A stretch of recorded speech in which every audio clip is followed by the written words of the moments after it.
very interesting, which in fact I thank you for this question because I forgot to tell you. And I'm very proud of it. But I think the person involved should be more proud of it.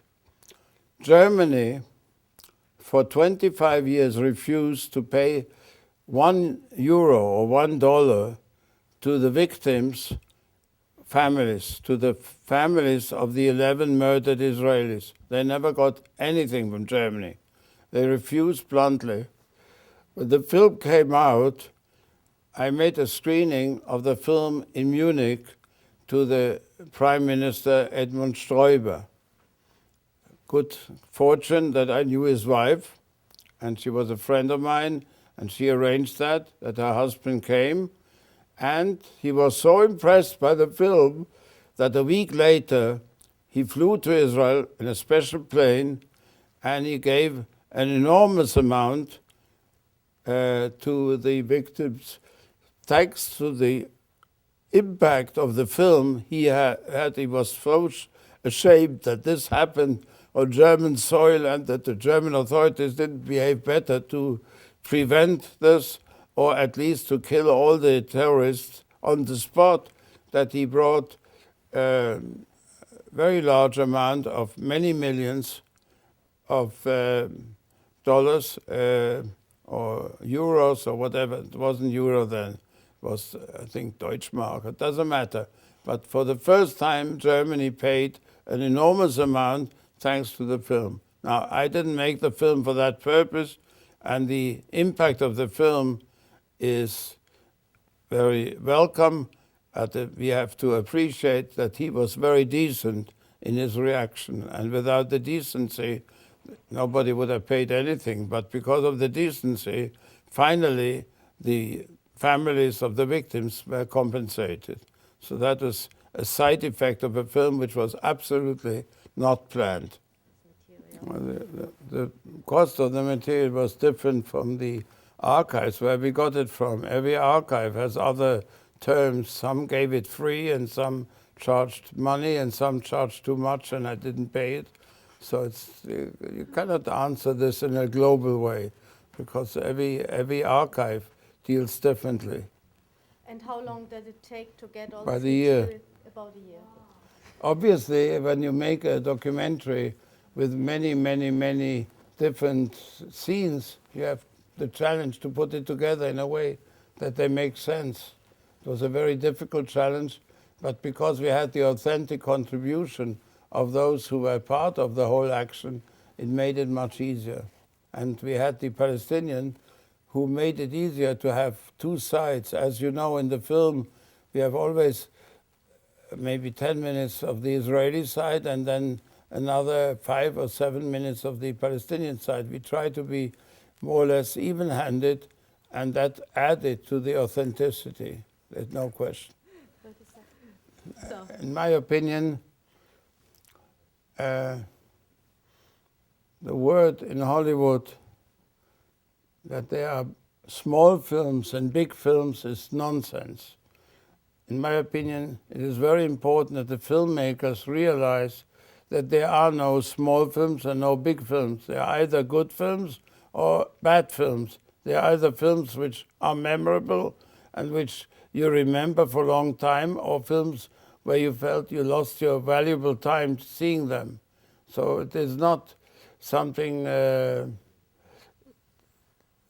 very difficult for a filmmaker who has made various films and with success to continue to do films which are meaningful and where you try to bring out the aspect of having a general audience interested in screening them. I never made films with a view on the box office, because if I had done that, then I believe that accepting maybe the chorus, it wouldn't have been a reality thereafter. And the fact, as I mentioned at the beginning, that Sky Above Mount Below was such a financial triumph taught me that you cannot do the films with an aim to have a financial success. The only aim of a filmmaker is to make a good film and then hope for the best. You cannot make an aim for more than that. And anybody who aims for more usually is up to a disappointment, because most of the films which were casted with known people because of box office values didn't work well. And I don't believe in that. I didn't feel I have a responsibility. I found him to use him in the film, but the Israelis had given up a year earlier to look for him because they felt that after Oslo and the alleged peace agreement of Oslo, which didn't bring anything, there would be no purpose to pursue the looking after this Palestinian terrorist or others, because there will be a peaceful future. So there was no reason anymore to be concerned about it. No, there was no pressure because, as I said, a year earlier they stopped looking for these terrorists because they felt a new area of peace had arrived with Oslo, which of course was a dramatic illusion, but that's a political development. Now, Our students.